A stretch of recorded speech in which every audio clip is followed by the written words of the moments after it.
स्वागत है आपका मेरे चैनल पे। मेरा नाम है केसरी नंदन।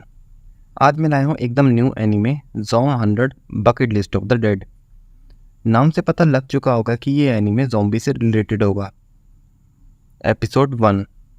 तो ये कहानी है अकीरा नाम के एक लड़के की जो ज़ॉम्बी मूवी देख रहा होता है।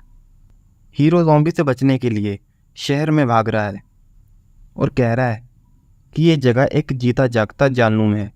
अकीरा कहता है तब भी वो जगह मेरे ऑफिस के मुकाबले स्वर्ग से कम तो नहीं है। सुबह के 4 बज चुके होते हैं, इसलिए वो सोने चला जाता है क्योंकि उसे काम पे भी जाना होता है, पर उसका मन नहीं मानता कि वो काम पे जाए। कहानी की तरह फ्लैशबैक दिखाया जाता है। कहानी 3 साल पीछे जाती है। अकीरा की पहली जॉब लगी थी और वो काफ़ी खुश भी था। उसे वही जॉब मिली जिसके वो सपने देखता था। सोचता है कि वो अपना काम मन लगा के करेगा। बॉस उसे उसका टेबल दिखाता है जहां वो अपना सारा काम करेगा। वहीं उसकी मुलाकात होती है साउरी से। असल में वो उससे टकरा जाता है और पहली नज़र में उसे प्यार हो जाता है। वो कहती है अगर उसे कोई भी प्रॉब्लम आए तो वो उसके पास आ सकता है। शाम को सभी एम्प्लॉय बार में जाते हैं। उसके पहले दिन के लिए सेलिब्रेट करते हैं। बार में साउरी भी होती है।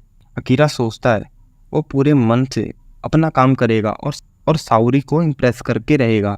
सेलिब्रेशन ख़त्म होती है। सब कहते हैं चलो चलने का समय हो गया। अकीरा भी कहने लगता है आज के लिए शुक्रिया, अब कल मिलते हैं। पर लोग घर की जगह वापस ऑफिस जाने की तैयारी कर रहे थे। अकीरा काफ़ी हैरान रह जाता है कि अभी ये क्या हुआ। उसे समझ नहीं आ रहा ये हो क्या रहा है। उसे अकेले उठ के घर जाने की हिम्मत भी नहीं हो रही होती। उससे उसका इंप्रेशन कुछ अच्छा नहीं जाता। पहले दिन ही उसने पूरी रात वहाँ गुजार दी। अगले दिन भी कोई घर जाने को तैयार नहीं। आखिर 2 दिन बाद वो ऑफिस से निकल पाता है। घर पहुंचते ही वो बेड पे गिर जाता है। कुछ घंटे की नींद के बाद वो उठता है। अपने आप को समझाता है कि उसने ही तो इस करियर को चुना है और वो पूरी मेहनत भी करेगा। और ऑफिस में उसे पता लगता है कि कंपनी एम्प्लॉय को कई तरह की छुट्टियां भी देती हैं, पर कोई लेता नहीं है। कई एम्प्लॉय तो ऑफिस में ही सो जाते हैं। सभी एम्प्लॉय की शक्ल पे 12 बजे है। ऑफिस का बॉस काफ़ी खड़ूस है जो हर बात पे चिल्लाने लगता है। इस तरह काम करते हुए उसे 1 साल से ज़्यादा हो जाता है। अकीरा को ये भी याद नहीं कि वो आखिरी बार कब नहाया होता है। ऊपर से एक एम्प्लॉय के जाने से उसका काम भी बढ़ गया, जिसकी वजह से उसे ओवर टाइम करना पड़ेगा। तभी साउरी आती है अकीरा के लिए लंच लेके, क्योंकि काम की वजह से उसने लंच भी नहीं किया था। सिर्फ साउरी की वजह से वो इस कंपनी में टिका होता है। उसने अभी तक साउरी को अपनी फीलिंग नहीं बताई। तभी साउरी को उसका बॉस बुलाता है। रूम में दोनों मिलकर भटूरे तलते हैं। अब तक अकीरा के हालात ख़राब हो चुके होते हैं। उसे समझ नहीं आता वो अभी तक इस कंपनी में क्यों काम कर रहा है।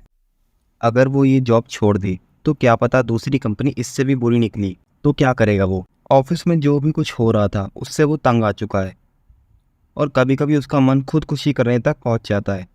घर सिर्फ नूडल्स और कोल्ड ड्रिंक की खाली डिब्बों से भर चुका है। अब टीवी देखते देखते सो जाना और खाने में नूडल एक रूटीन बन चुका था। मानो उसकी ज़िंदगी से सारे रंग ख़त्म हो चुके। दुनिया उसके लिए सिर्फ ब्लैक एंड वाइट रह गई थी। वो कहता है कि वो सो जाए तो दोबारा उठे ही ना, क्योंकि वो दोबारा ऑफिस नहीं जाना चाहता। उसकी सुबह होती है फ़ोन के अलार्म से और वो तैयार होने लगता है। फेस पे कोई एक्सप्रेशन नहीं, जैसे कोई रोबोट। वो अपनी ज़िंदगी से तंग आ चुका है। वो ऑफिस के लिए निकलता है। देखता है कि उसने अपना पार्किंग रेंट अभी तक नहीं भरा, इसलिए वो अपनी बिल्डिंग के मैनेजर के पास जाता है। वो दरवाज़ा खटखटाता है पर कोई जवाब नहीं देता। दरवाज़ा खुला ही होता है, इसलिए वो अंदर चला जाता है और जो वो देखता है उससे वो हैरान ही रह जाता है। वो मैनेजर किसी लड़की को जंगली जानवर की तरह खा रहा था। मैनेजर एक ज़ॉम्बी बन चुका था। मैनेजर अकीरा की तरफ भागता है। अकीरा उससे बच के बाहर भागता है, पर बाहर और भी ज़्यादा ज़ॉम्बी होते हैं जो अकीरा के पीछे पड़ जाते हैं। अकीरा को समझ नहीं आ रहा आखिर इन लोगों को क्या हुआ और वो ऐसी हरकत क्यों कर रहे हैं। फिर उससे समझ आता है कि ये सब लोग ज़ॉम्बी बन चुके हैं। वो भागते हुए यही सोच रहा था कि वो काम के लिए लेट हो जाएगा। भागते भागते वो टेरेस में पहुंच जाता है। वो कहता है इसका मतलब आज से उसे काम पे जाने की ज़रूरत नहीं, क्योंकि ये वायरस पूरे शहर में फैल चुका है। उससे अपनी जान की परवाह नहीं होती। उसे इस बात की खुशी होती है कि अब से वो फ्री है। खुशी में वो बिल्डिंग से भी कूद जाता है और भागने लगता है। उसकी खुशी का कोई ठिकाना नहीं रहता। अब उसे दुनिया दोबारा रंगीन दिख रही है। नीला आसमान, हरे पेड़। वो कहता है वो भूल ही गया था कि दुनिया कैसी दिखती है और वो इतनी खुशी आज तक महसूस नहीं हुई। अकीरा टेरिस पे जाके लेट जाता है और सोचता है कि अब अपनी इन छुट्टियों को कैसे गुजारेगा। वो मोटरसाइकिलिंग करे या स्काई डाइविंग या फिर कहीं घूमने चले जाए। ऐसी कई चीज़ें हैं जो वो करना चाहता है, पर ऑफिस की वजह से वो कर नहीं पाता था। उसे ख्याल आता है कि साउरी ठीक तो होगी। वो अपनी फीलिंग्स अब बता के ही रहेगा जो उसने अपने दिल में 3 साल से दबा के रखी है। और वो साइकिल लेके निकल जाता है साउरी के घर।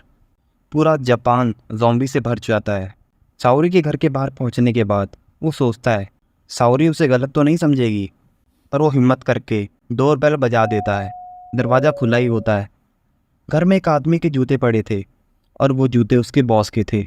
उसका बॉस भी एक ज़ॉम्बी बन चुका होता है और वो ज़ॉम्बी में बदल रहा है। अकीरा अपने बॉस पे भड़ास निकाल देता है जो वो 3 साल से दबा के बैठा था।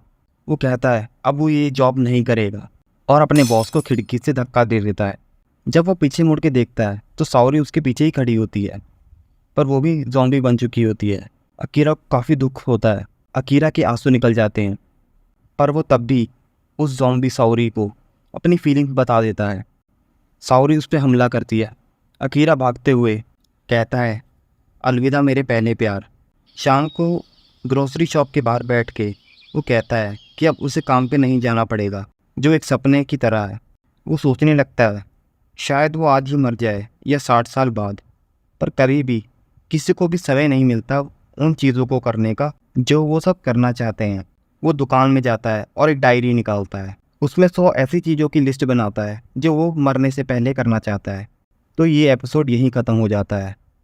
तो दोस्तों, आपको क्या लगता है अकीरा अपने सपनों को पूरा कर पाएगा? ये जानने के लिए आने वाले एपिसोड से ही पता लगेगा।